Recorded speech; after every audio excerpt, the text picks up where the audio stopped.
Okay. So today we will look into dynamics. So in dynamics is a part of mechanics which deals with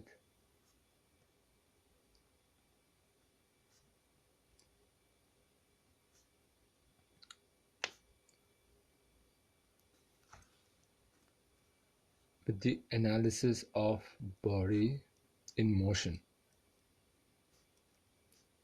Whereas in static we analyze the body which was at rest and we applied the equilibrium conditions for that body.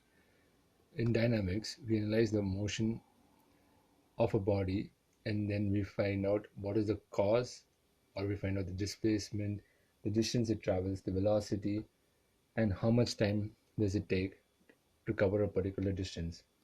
In dynamics we have two sections. One would be kinematics and the second is kinetics.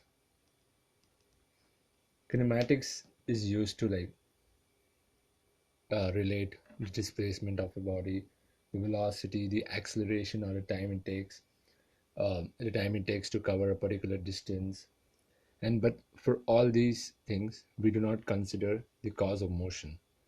We just find out, okay, this is the velocity of the particle, and this is the acceleration at what interval, at how much time it would take to travel a particular distance. We don't consider the cause of that.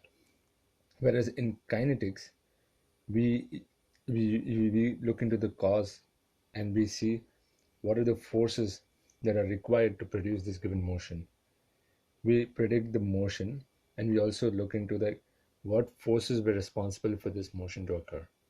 So these are the two divisions of dynamics that we would look into, and the first one would be the kinematics, in which we look into um, the motion of a particle, the definition of the velocity, acceleration, displacement, and many things.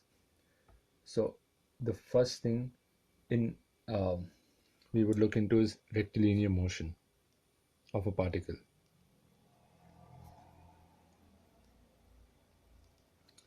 Now, rectilinear motion is the motion of a particle along a straight line. It's a straight along a straight line, and in this rectilinear motion, we look into various definitions. The first thing we would look into is we would define the position of a particle. Now, say this is an axis. Okay, let's say this is we define it as an x-axis, and the particle motion, now when we're looking into rectilinear motion, would just be a straight line motion. So at any given time, how do we say, how do we define the position of a particle? For that we define this as the origin, the point of intersection of the axis, and we define the position with respect to this origin. Now, for example, if the particle is at x and say this distance is 2, so we would define the particle x is plus 2 meters. We define plus and minus so that we could tell at which side of the origin is the particle located. If we say plus, it's right of the origin, and say this is x dash and this is also 2. Since this particle is located to the left side of the origin, we would define it as minus 2 meters, and this as 2 meters. So this is how we define the position of a particle. If a position of a particle is like 7 to the right, we would say plus 7 meters. If it's to 9 to the left, we would define it as minus 9 meters. So these are the various ways in which we define the position of a particle. The position of a particle is a very important thing when we look into the motion.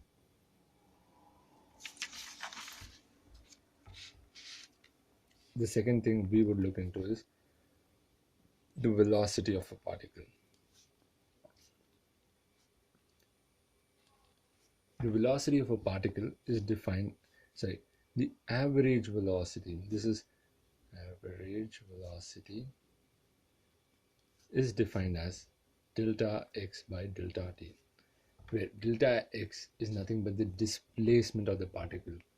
Say at point initial position was here and the final position was x dash. So the displacement of the particle is nothing but the initial position minus the final position. So it's initially at -2 and then it's at 2.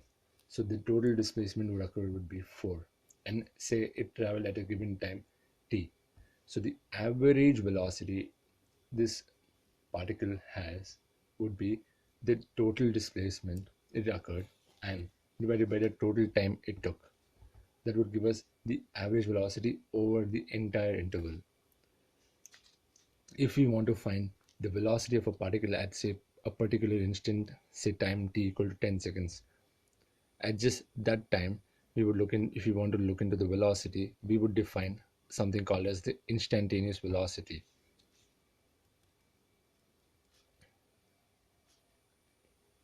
Instantaneous velocity.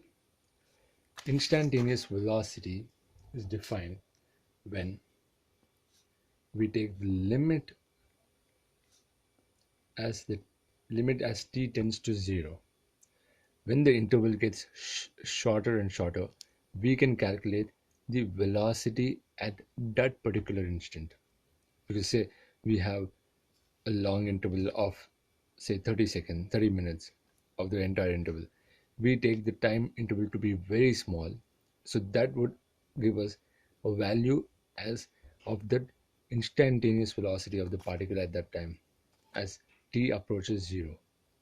As a change in time interval approaches 0 would give us the value of the particle at particular instant, and this is nothing but in according to calculus as limit delta x tends to 0 as delta t tends to 0, sorry, delta x by delta t can also be written as dx by dt.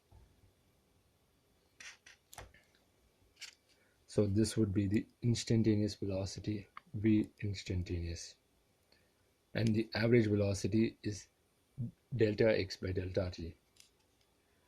Now we would look into acceleration now. Like velocity, acceleration is defined as dv by dt,